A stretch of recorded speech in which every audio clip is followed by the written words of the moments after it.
price and safety, key concerns surrounding the future of the Lee County Jail.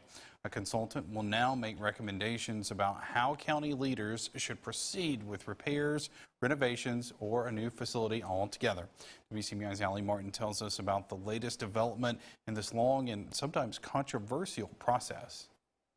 From the moment it opened, the Lee County Tupelo Adult Jail has been overcrowded.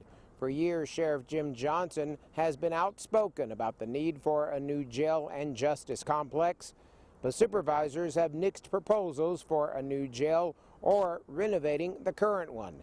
Now an outside consultant is being brought in to take a look. More than 2 years ago, Sheriff Johnson said a fire in the jail's laundry room was one example of the potentially dangerous conditions at the facility. Something's going to have to be done. I don't know what it's going to take. Sheriff Johnson says the need for a new justice complex is even more pressing now. And I think the board understands that there are certainly some severe issues over there that need to be handled. Lee County Chancery Clerk Bill Benson says that's why supervisors have agreed to pay $30,000 plus travel expenses to Tom Weber, a national jail consultant. Weber will look at the issue and make recommendations. Benson says much of Weber's research will involve making projections about the population of the jail over a 10-year period. Mr. Weber will conduct a story looking at the historical data.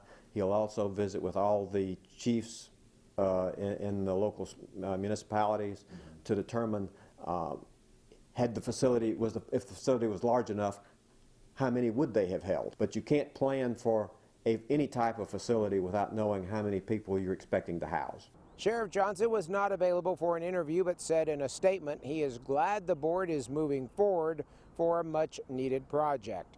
Weber has 90 business days to complete his study. A report is expected in February or March. Allie Martin, WCBI News.